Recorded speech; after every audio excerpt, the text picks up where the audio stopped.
Barangay Love Stories. Love Stories.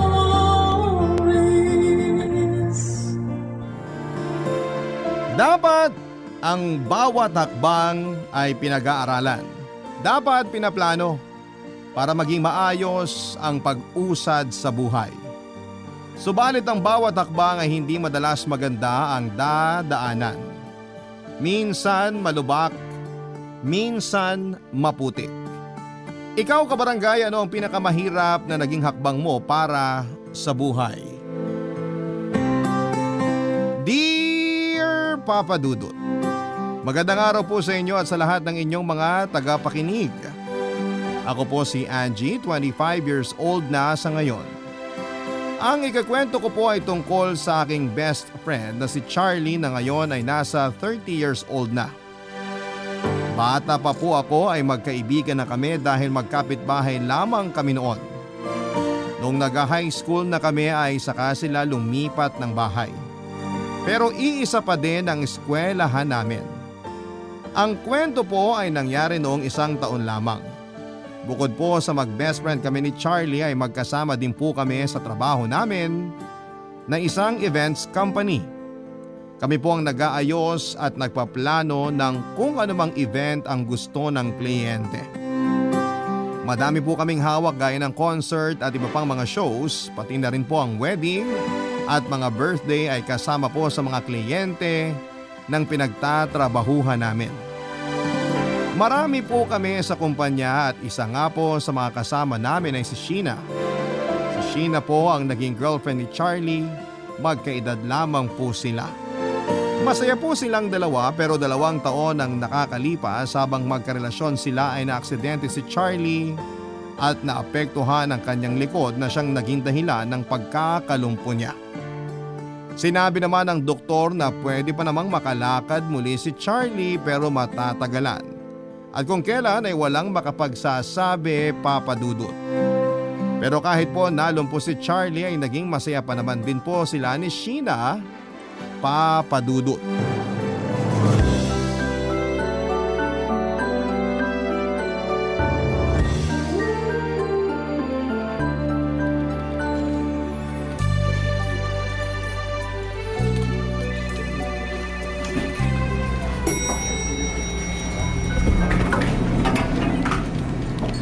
Good morning, Sheena! Uy, good morning, Angie. Nasaan si Charlie? Coming! Ayan naman. Good morning, bestie! Good morning, pangit! Sheena, pagalitan mo nga yan. Uy, Charlie, ano ka ba? Biro lang naman. Maniwala kang affected yang si Angie. Affected ako. Bakit ka affected? Totoo bang pangit ka? On second thought, hindi pala ako affected. Baka madinig tayo ni boss. Nako, wala pa si boss. Tumawag kanina ako nakasagot. After lunch na daw darating. Bakit ikaw ang sumagot? Wala pa rin si Thelma? Nandyan na. Nagpaalam magbabanyo kaya ako na munang naiwan sa pwesto niya. Kaya nung nakausap ko si boss, sinabihan ko nga eh. Sinabihan? Anong sinabi mo? Sabi ko, since late siya darating, dapat mag-overtime siya. Sinabi mo yun? Maniwala ka dyan. Ikaw, basag trip ka talaga. Ay naku, kayo talaga magkaibigan, oh. Hoy, Sheena, biro lang ah. Naku, sanay na ako kay Charlie, kaya dapat sanay na rin ako sa'yo. Angie, wala ka bang gagawin? Madami. Bakit nandito ka pa? Kayo, bakit nandito pa? Bakit ayaw niyo pa pumasok? Panira ka talaga ng moment namin ni Sheena. Moment? Magkasama na nga kayong dumating. Kailangan pa ng moment. Trabaho na. Wow! Makapag-utos ha. Natural. Sabi kasi ni boss kanina, habang wala daw siya, ako munang in charge. Talaga? Oh, naniwala ka na naman sa pauso na yan. Kayo talagang dalawa. Kita mo na yung ginagawa mo, Angie. Pati ako nadadamay sa'yo eh. Excuse me, mas malala ka sa akin, no? Makapagtrabaho na nga. Pasensya ka na sa bubwit na yun ha. Kung bubuit siya, ano ka? Daga. Aba, natututo ka na maging alaskador ah. Magaling ang teacher ko eh. Nagpapaturo ka kay Angie. Ewan ko sa'yo. Uy, ito naman hindi na mabiro. Kasi sinisira mo ang joke ko eh. Hindi na, sige na. Ano ba yung joke mo? Nasabi ko na nga nakakainis ka talaga. Biro lang. Ang pikon talo. Halika na nga sa loob. Wait lang. Bakit? Tulak mo ako. Masakit na braso ko eh. Ay, oo nga. Okay ka na? Okay na. Ano yun? Huwag kang mabibigla ah. May ibon sa ilalim nitong wheelchair. Ha? Nasaan? Uy, huwag kang lumuhod dyan. Walang ibon. Biro lang yun. Nakakainis ka talaga. Siguro kailangan na ng oil yung gulong niya. Kaya may ingay siya. Mamaya lalagyan ko. Halika na nga. Sandali. Ano na naman? Smile ka muna. Bakit? Basta. O ano, okay na ba ang smile ko? Yan. Oh, tara na. Akala ko may sasabihin ka kaya mo ako pinangiti. Wala. Gusto ko lang nakangiti ka. I love you. Ikaw talaga. I love you din. Tara na at baka abutan tayo ni boss. Bilisan mo ang pagtulak ha. Ganyan sila ka-sweet sa isa't isa, Papa Dudut. Sa araw-araw na ginawa ng Diyos ay ganyan sila. Hindi sila magkasama sa isang bahay pero si Charlie pag nagbubook ng sasakyan ay gusto niyang sinusundo at hinahatid si Sheena. Kahit man lang daw doon ay maipakita niya kay Sheena na hindi siya pabigat na kahit hindi siya nakakalakad ay kaya niyang paglingkuran si Sheena. Hindi pa nakikilala ni Charlie ang mga magulang ni Sheena dahil noong nakakalakad pa si Charlie at naging sila ay naaksidente nga po si Charlie. Kaya nawala ng pagkakataon na makilala niya ang mga ito. Kapag hinahatid at sundo naman ni Charlie si Sheena ay sinasabihan ito si Charlie na wag nang buwaba pa ng sasakyan para hindi na mahirapan. Magseset na lang daw sila ng araw para makilala ni Charlie ang mga magulang ni Sheena. Hanggang sa dumating ang araw na yon.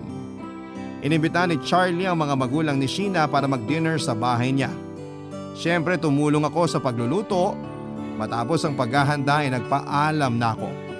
Pero ayaw akong paalisin ni Charlie. Dapat daw ay nandun ako pero hindi ako pumayag. Dahil sa una ay baka kung anong isipin ng mga magulang ni Sheena at pangalawa ay may lakad na ako noong gabing yon kaya iniwan ko na siya. Pero may hindi pala magandang mangyayari. Kasi nang dumating daw ang mga magulang ni Sheena ay nabastusan daw sa kanyang mga ito dahil hindi man lang daw siya tumayo nang pinakilala sila. Sa kanya daw hinila ang wheelchair na nakatago sa likod ng mesa at doon palang nakita ng mga magulang ni Sheena na lumpo si Charlie. Hindi pa man sila nakakapag-umpisa ay tinawag agad si Sheena ng tatay niya at sinabing may pag-uusapan daw sila. Sinabi ni Sheena kay Charlie na maghihintay na lamang at sandali lang daw sila. Pero matapos ang ilang minuto ay saka palang bumalik si Sheena pero hindi kasama ang mga magulang niya. Sinabi ni Sheena na kailangan nilang umalis dahil may emergency. Hindi na nagpaliwanag si Sheena at iniwanan na si Charlie. Buong magdamag ay tinatawagan ni Charlie si Sheena pero hindi ito sumasagot. Sobra-sobra ang pag-aalala ni Charlie. Kinaumagahan ay saka palang sumagot si Sheena na okay lang sila at sinabi din ito na huwag na siyang sunduin at mauuna na ito sa opisina. Gulong-gulo si Charlie sa mga nangyari, Papa Dudut.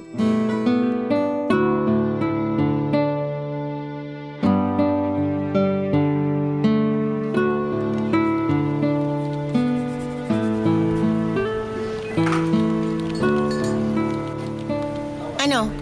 Anong ano? Kainis ka, balitaan mo ko. Tungkol saan? Ganon, lihiman. Tungkol ba kagabi? Hindi, tungkol sa pagbaba ng tao sa buwan. Nakakainis ka, syempre tungkol kagabi. Wala. Anong wala? Walang nangyari. Nakakainis ka na. Wala ngang nangyari. Ano bang sinasabi mo? Wala, as in walang nangyari. Pagdating ng magulang ni Sheena, umalis agad sila. Bakit? May emergency daw. Teka. Ibig mong sabihin, umalis sila agad? Ni hindi mo na kumain? Oo, Naiwan ka mag-isa? natural. Ako lang naman ang nakatira sa bahay. Bakit hindi mo ako tinawagan? Bakit naman kita tatawagan? Ano ka ba? Magkaibigan ba tayo? Magkaibigan. Pero paano? Sabi mo may lakad ka. Ayokong storbohin ka. Ano ka ba naman, Charlie? Siyempre, mas importante ka naman sa lakad ko. Hayaan mo na. Ay, Charlie naman. Kumusta ka ngayon? Ayos naman. Ano sabi ni Sheena? Ano daw yung emergency? Hindi pa kami nakakapag-usap. Ngayon pa lang siguro. Nasaan na ba siya? Wala pa siya. Ha? Sabi niya nauna na daw siyang pumasok kaya hindi na siya nagpadaan sa akin. Oh, ayan na pala si Sheena. Sige, iwan mo na muna kami.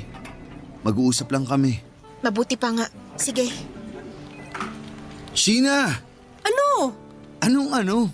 Hindi mo ako pinansin. Nilampasan mo pa ako. Ano bang kailangan mo? Anong ibig mong sabihin? Siyempre gusto kitang makausap. May trabaho. Dati na naman nating ginagawa ang mag-usap kahit may trabaho. Wala naman tayong napapabayaang trabaho mula nun. Ano bang kailangan pag-usapan? Ano bang nangyayari? Bakit ganyan ka? Diretsuhin mo na ako. Hindi ba dapat ako ang nagsasabi niyan? Parang ibang tao ka. Ano bang problema? Ikaw, Ako? Anong ginawa ko? maghiwalay na tayo. Maghanap ka na ng magpapaligaya sa'yo. Ha? Bakit? Basta, Anong basta? Ganun na lang ba yun? Sabihin mo. gusto mo talagang diretsuhin kita? Sige, naisip ko na wala akong mapapala sa'yo. Ayokong alagaan ka habang buhay. Hindi naman ako nagpapaalaga sa'yo ah. Bakit ba biglang ganyan ka? May sinabi ba sa'yo ang tatay mo? Oo, ginising niya ako sa katotohanan na magiging pabigat ka sa buhay ko. Kaya habang hindi pa malalim ang relasyon natin, maghiwalay na tayo. Anong hindi malalim ang relasyon? Ang dami na nating pinagdaanan. Huwag na nating pahirapan pa ang mga sarili natin. Kaya yun na yun. Hanggang dito na lang tayo, okay? Papasok na ako sa loob. Papadudot ng gabing yon ay nagkausap kami ni Charlie at sobrang sama ng loob niya. Kaya pala buong maghapon sa trabaho ay tahimik sila ni Sheena at akala ko ay seryoso lang sila sa mga ginagawa nila. Kaya hindi na rin ako nakigulo. Pero ganun pala ang ginawa ni Sheena sa kanya. Hindi ako makapaniwala, Papadudot, dahil sa isang sabi ng tatay ni Sheena ay agad na nagbago ang isipan niya sa relasyon nila ni Charlie. Ibig bang sabihin noon ay noon pa ay wala naman talagang pagmamahal si Sheena kay Charlie? Kaya ganoon na lamang kabilis sa kanya ang mag-decide na tapusin agad-agad ang relasyon nilang dalawa. Malakas na tao naman si Charlie kaya alam ko nakakayanin niya ang mga nangyari. Pero dahil magkasama kami sa trabaho ay hindi pwedeng hindi kami magkita sa araw-araw. Apektado ako sa mga nangyari kaya pati ako ay hindi ko kinakausap si Sheena maliban lang kung tungkol sa trabaho. Ang biruan namin tuwing umaga ay parang malungkot na gabi na tanging kuliglig lang ang napapakinggan.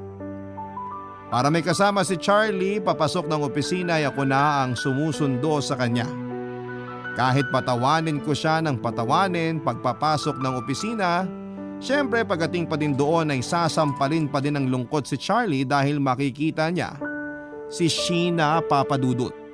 Mabuti na nga lang at hindi naisipan ni Charlie ang mag-resign.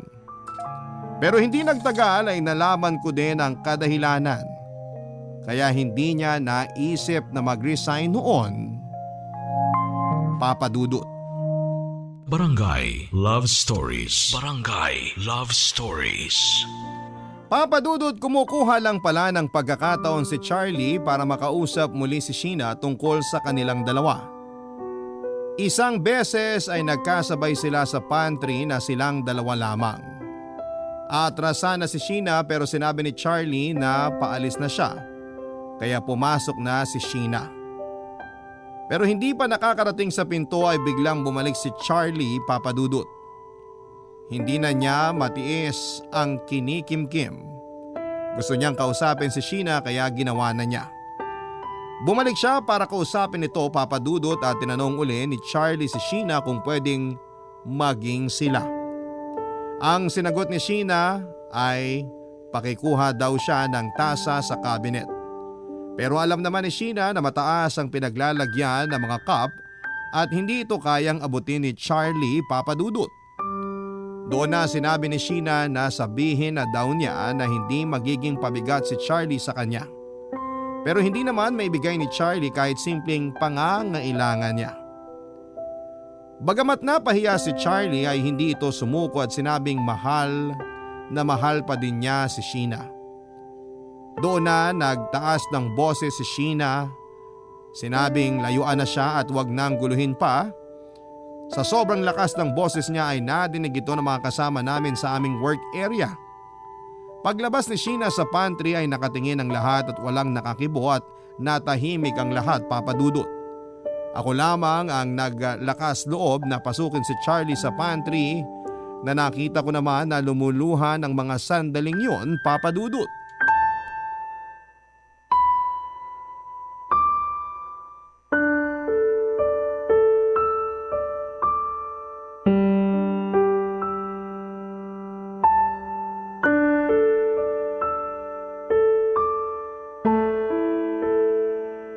Charlie, halika labas tayo. Break naman eh. Charlie, magsalita ka naman. Charlie! Ano bang sasabihin ko? Punasan mo muna yung luha mo. Ayoko makakita ng luha na iiyak din ako. Hindi naman ako umiiyak ah. Ikaw halatang halata na magsisinungaling ka pa. Napuwing lang ako.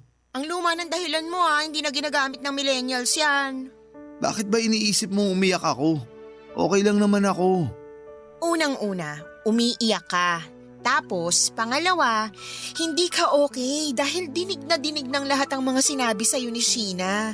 Alam mo kung hindi lang dahil sa'yo, aawayin ko yon. Hindi naman kailangan. Wala naman siyang kasalanan. So, ikaw may kasalanan? Pinagsisigawan ka, ikaw pang may kasalanan? Kinulit ko kasi siya. Araw-araw ako nangungulit dito sa opisina pero walang sumisigaw sa akin. Wag na nga nating pag-usapan. Hindi pwede, Charlie. Hindi mo pwedeng ipunin sa dibdib mong mga sama ng loob mo. Mahirap yan kapag sumabog. Kaya nga ako nandito, 'di ba? Para may katawanan ka at higit sa lahat, may hingahan ka ng lahat ng sama ng loob mo.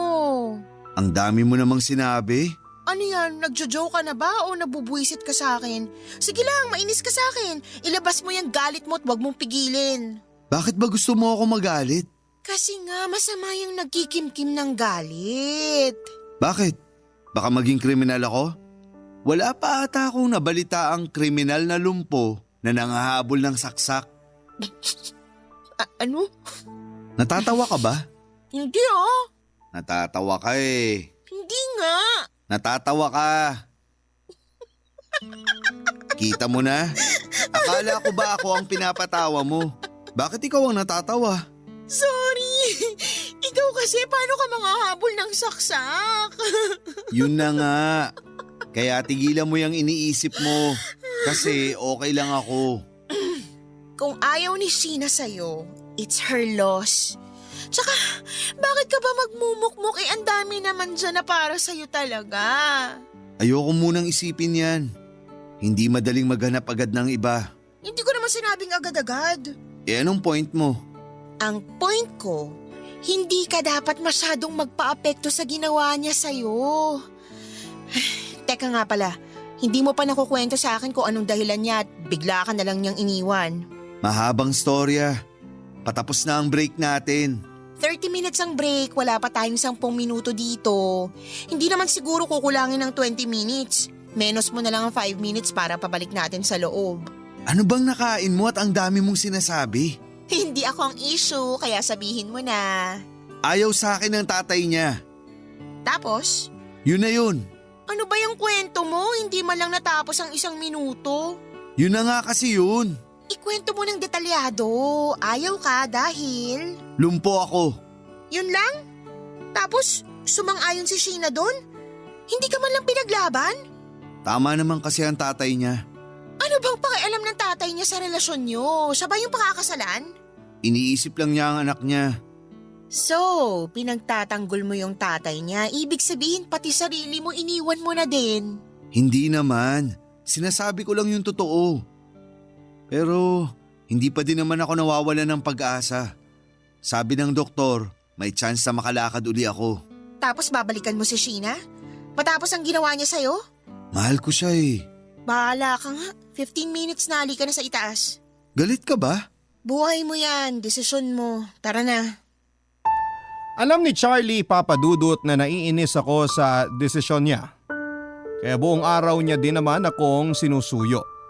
Nagtataka nga ang mga kaopisina namin kasi parang ako yung sinigawan ni Sheena.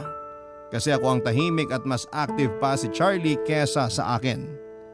Nakakainis naman talaga, Papa Dudut, parang hindi na nag-iisip si Charlie. Hindi ko talaga pinapansin si Charlie noon at kinakausap niya ako nang biglang lumapit si Andy at nagpatulong sa ginagawa niya. Si Andy po ay ang makulit na kaopisina namin na nanliligaw naman sa akin.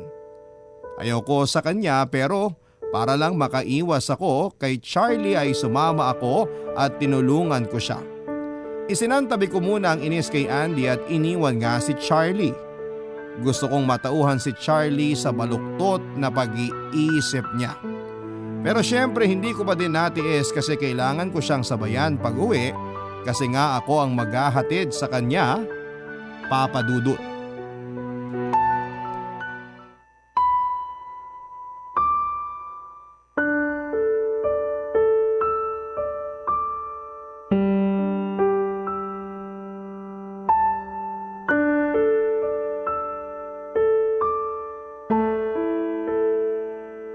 Oh, Sheena, parang natigilan ka. May multo ba?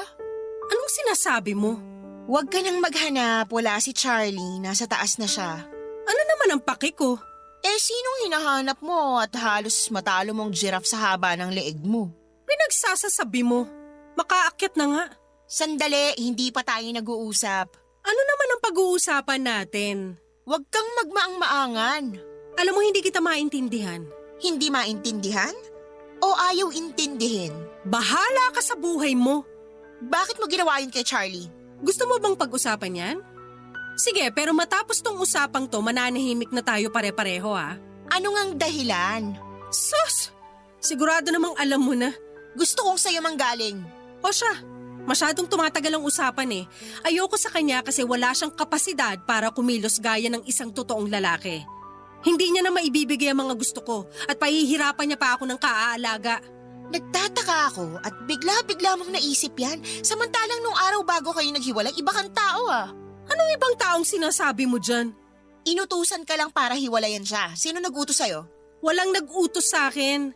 Hindi ako inutusan. Pinaalalahanan lang ako sa mga maaaring mangyari kaya nagising ako. Tama nga naman. Wala ka bang prinsipyo? Dahil lang sa sinabi ng ibang tao, sisirain mong matagal ng relasyon?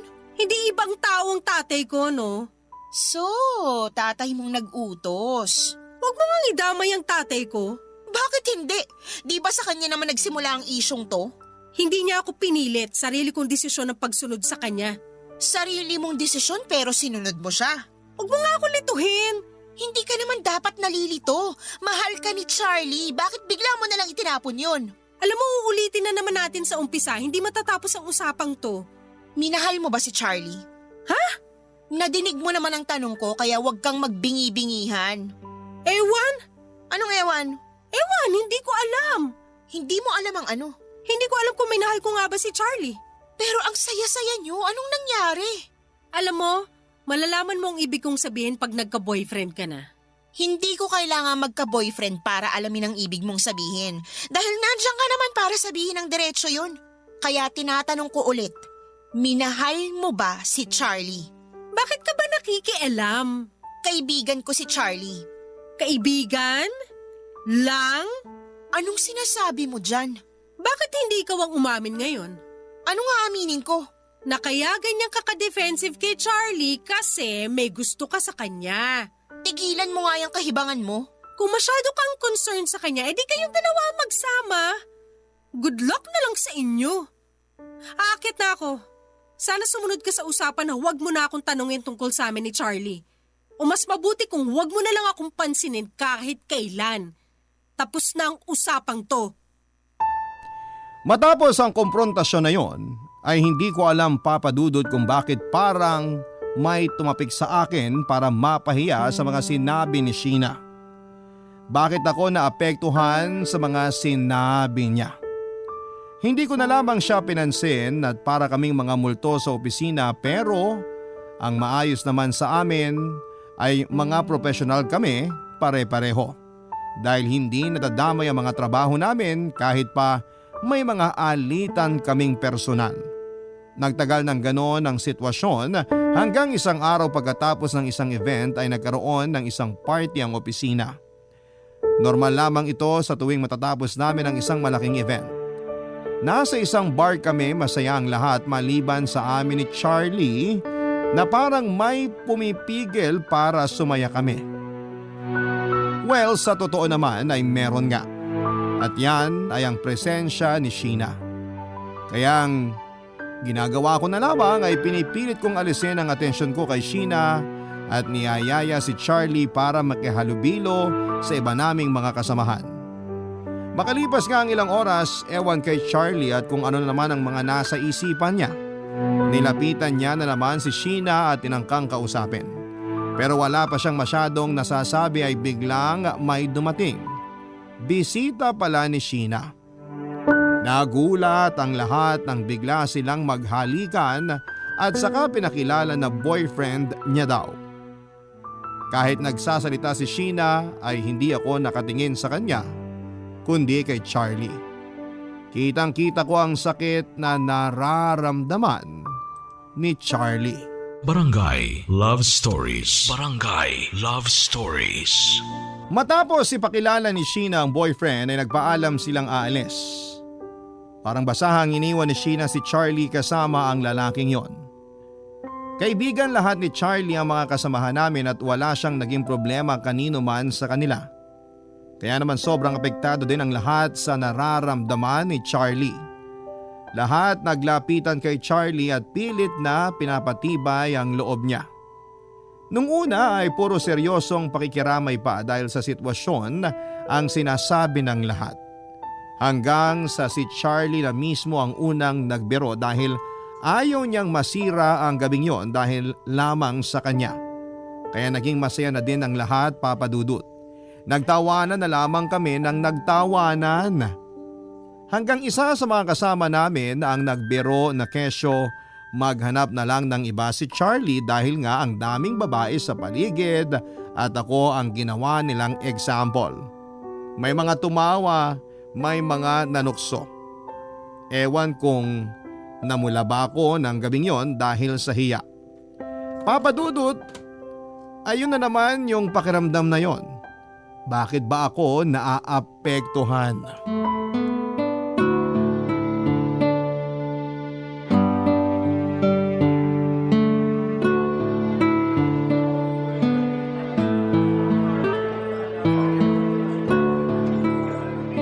Oh, ano na naman ang iniisip mo? Alam mo naman kung ano. Ano ka ba, Charlie? Magdadalawang buwan na, hindi ka pa rin nakaka-move on? Paano? Ayan, magkape ka na lang. Patawa ka na naman eh. Kahit anong kalimot ko nga, ayaw siyang maalis sa isip ko. Kaya nga, pag naiisip mo siya, libangin mo sarili mo. Magkape ka, mag-ice cream, magpahangin sa park, kumain ang gusto mo. Huwag lang sobra, baka tumaba ka. Band-aid solution. Ano? Panandalian lang yung sinasabi mong solusyon. Saka hindi na sugat ang nasa dibdib ko. Peklat na. O, di lagyan mo ng sebo de macho. To naman, seryoso ako. Seryoso din ako, Charlie. Imbis na tulungan mo ako makapag-isip ng solusyon, nangaasar ka pa eh. My gosh naman, wala nang solusyon. May bago na siyang karelasyon. Panakip butas lang yun. Yan ang problema eh. Iniisipan mo kasi ng mababaw na dahilan kaya ayaw mag-sink in sa utak mo na hindi ka mahal ng babaeng yun. Nararamdaman ko, mahal pa niya ako. Hindi nga, Charlie, hindi ka niya mahal. Subukan mo naman intindihin yung ibig sabihin na hindi ka na niya mahal. Basta alam ko may paraan pa. Wala kang maisip eh. Maiisip ko din yun. Ay, bahala ka na nga. Napakasadista mo sa sarili mo. Sige, saktan mo pang sarili mo. Nag-i-enjoy ka naman yatang masaktan eh. Ano? Anong ano? Natauhan ka na ba? Nahimasmasan? Nasa tamang wisyo naman ako. Ang kulit mo. Hindi mo kasi ako naiintindihan. Anong hindi? Intinding-intindi ko nga. Gusto mo i-translate ko pa sa iba't ibang lingwahe. Basta, hindi mo naiintindihan ang nararamdaman ko. Bakit mo ba sinasabi yan? Dahil wala ka pa namang nakakarelasyon. Sobra na yan ah. Wala akong masamang ibig sabihin. Ikaw kasi, maganda ka naman pero ayaw mo mag-ayos. Palitan mo na yung manang look mo. Tanggalin mo na yung salamin. May contact lens naman. Tapos lagi kang nakapantalon. So, ako na atakihin dito? Sinasabi ko lang. Oh, nasa na yung nanliligaw sa'yo dati? Si Andy, bakit hindi na nanligaw? Hindi naman sila nanliligaw. Kasi nga, tinatrato mong kumpare. Ang sama mo naman. Totoo naman ah. Ang dami nag-a-attempt manligaw sa'yo. Isa pa, nata-turn off din sila dahil sa pananamit at pagkilos mo. Ganito na naman ako noon pa. Oo, okay lang yan kung tayo lang. Pero sa iba, ipakita mo naman yung tinatago mong ganda. Uutuin mo pa ako? Uulitin ko, seryoso ako. Sandali nga, bakit ako naging topic? Sorry, feeling ko kasi kailangan mo nang magising. Magising? O sige, tulog ako. Pero umidlip lang ako, ikaw tulog at nalulunod sa panaginip mong magkakabalikan pa kayo ni Sheena. Ayan, nasabi ko tuloy ang pangalan niya. Sinabi ko noon ayokong banggitin ang pangalan niya kahit kailan eh. Huwag ka namang ganyan. Kailangan mo ba talaga ng alarm clock para magising sa katotohanan? Ayaw niya sa'yo kasi nga lumpo ka. Sorry. Tama! Ano? Ang galing mo talaga! Bakit? Anong sinabi ko? Itutuloy ko na yung pagpapa-opera. Ano? Nababaliw ka na ba? Sabi ng doktor pwede mong ika-paralyze yun o di kaya ikamatay. Uulitin ko uli. Sabi din niya, pwedeng maging successful. At makikipagsapalaran ka? Buhay na yung ipupusta mo para lang sa babaeng yun. Oh, high blood ka na naman. Huminahon ka nga. Kalimutan mo muna yung iniisip mo. Ano bang iniisip ko? Nakalimutan ko tuloy. Hindi ako nagbibiro ah. Oo na. Itigil mo na nga yung kape at nagpapalpitate ka. Papa Dudut, naiinis na talaga ako kay Charlie at hindi ko alam kung manhid ba siya o masokista. Naiinis na ako sa ginagawa niya pero mas nainis pa ako na naisip niya uli yung tungkol sa operasyon. Pinilit ko siyang kalimutan na niya ang tungkol doon. Kinabukasan nang sunduin ko siya sa bahay niya ay wala na siya. Hindi din siya sumasagot sa mga tawag ko. Nang makarating ako sa opisina ay wala din siya doon. Kinakabahan na ako noon, Papa Dudut. Nasa na kaya ang kaibigan ko? Pinagtanong ko sa mga kasama namin kung may alam sila hanggang sa nakausap ko ang sekretary at receptionist na si Telma. Sinabi nito na nag-leave daw si Charlie ng 3 months. Hindi niya sinabi sa akin ito. Matagal na pala niyang na-file ang leave at hindi lang sinabi sa akin. Tama nga ang hinala ko. Ang paalam ni Charlie sa leave ay ang kanyang operasyon. Noon pa din pala siya nakikipag-usap sa doktor para sa paghahanda sa gagawing operasyon. Nagagawa niya lahat ng yon nang walang nakakaalam. Maiyak na ako sa pag-aalala, Papa Dudut. Tinawagan ko siya ng tinawagan pero hindi na niya sinasagot. Pati ang mga kamag-anak ni Charlie ay hindi alam ang plano niya. Mahigit 2 buwan na, Papa Dudut, ay wala man lang akong katiting na balita kung nasaan na si Charlie at kung kumusta na siya. Natapos ang isang malaking event kasama si Charlie nang planuhin ang event na yon pero wala siya sa selebrasyon. Nagkaroon ng party pero sa opisina na ito ginawa at masaya ang lahat maliban sa akin.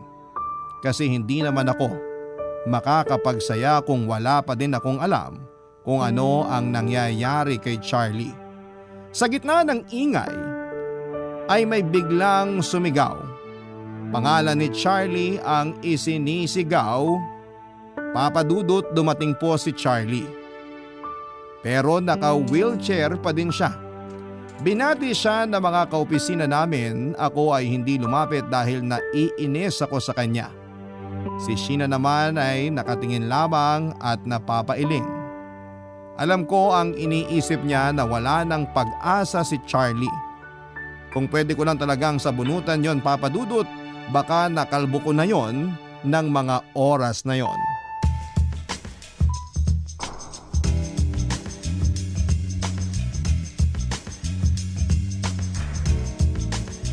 Angie! Che, Grabe namang salubong yan. Che ba ang bagong high? nakakapagbiro ka ba talaga matapos ang ginawa mo? Oh, anong ginawa ko? Ang tagal ko ngang nawala eh. Yun nga, Labas nga tayo, ang ingay eh. Uy, hindi mo ba ako tutulungang itulak tong wheelchair ko? Daan-daan naman po sa pagdadrive. di ikaw nang magtulak. Biro lang. Sige, bilisan mo na lang.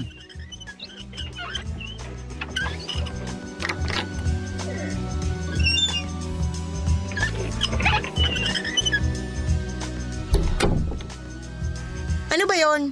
Anong ano ba yun? Hindi mo man lang ba muna ako kakamustahin? Mukhang mabuti ka naman. Nakalimutan ko yung jacket ko. Giniginaw ako. Anong giniginaw? Ang init nga dito. Giniginaw ako sa coldness mo. Ewan sa'yo. Bakit ba parang ang init ng ulo mo? Nagtatanong ka pa? Halos 3 buwan kang nawala. Wala ka man lang pasabi kung nasan ka.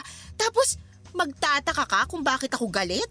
Kasi pag nagsabi ako, alam kong hindi ka papayag. Sorry na. Sorry? Yun lang masasabi mo? Wala ka man lang paliwanag? Hindi ko na kailangang ipaliwanag pa. Di wag. Oh, galit agad? Hindi ko na ipapaliwanag kasi gusto kong makita ng dalawang mong mata. Ang alin? Sandali. Anong gagawin mo? Basta. Hoy, ano ka ba? Bakit ka tatayo? Baka bumagsak ka. Huwag mo akong alalayan. Hayaan mo ako. Ano bang ginagawa mo? Eto. Charlie, Oh, Sheena. nakakatayo ka na? Hindi lang yun. Nakakalakad, nakakatakbo, nakakatalon. Maiwan ko na kayo. Angie, saan ka pupunta? Sandali. Charlie, sandali lang. Bakit? Masaya ako at nakakalakad ka na. Salamat. Kaya pala nawala ka ng matagal. Oo, Paanong nangyari? pina-opera ko. Salamat naman at successful ang operasyon. Oo nga. Sandali ah. Wait, Charlie! Bakit? Pwede na siguro tayo magbalikan. Ha? Seryoso ka? Oo naman. Pero may boyfriend ka na, di ba? Si Martin? Hindi ko boyfriend yun. Nanliligaw pa lang yun. Talaga? Bakit kung makapaghalikan kayo sa gitna, parang kailangan tao? Kalimutan mo na nga yun. Ang importante ngayon ay maging maayos ulit tayo. Parang malabo na ang maging maayos tayo. Maging masaya ka na lang sa kung anong meron ka ngayon. At sana, mahalin mo ang taong yun kung sino siya. At hindi yung kung sino siya sa paningin ng ibang tao. Good luck na lang sa'yo, Sheena. Wish ko na maging masaya ka.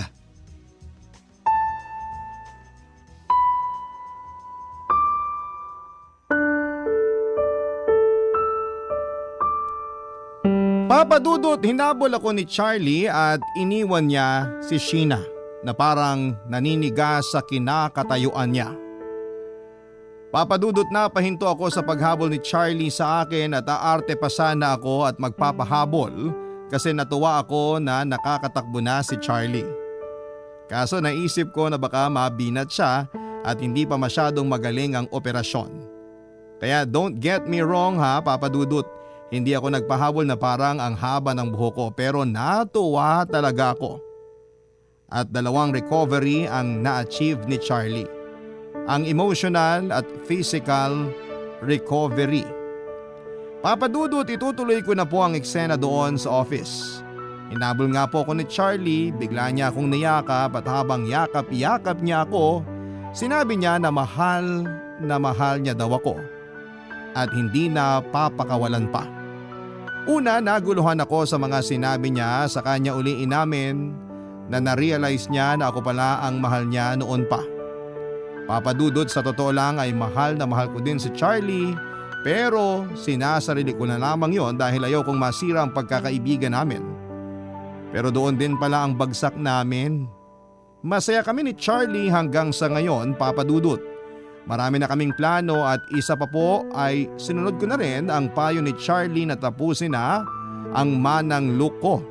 Sabi naman ni Charlie, kahit na Yung dati pa din ang itsura kong manamit ay wala namang problema sa kanya. Ang importante ay magkasama kami. Si Sheena naman po ay naging seryoso na rin sa boyfriend niya at parang wala kaming gusot ay nagkapatawaran na kaming lahat at naging magkakaibigan. Maraming salamat po Papa Dudut sa pagbasa ng aking kwento. Naway sana'y marami po kayong natutunan. Ang inyong forever kapuso at kabarangay, Angie. Nagustuhan ng iyong napakinggan? Ituloy yan via live stream sa www.gmanetwork.com/radio. Barangay LS 97.1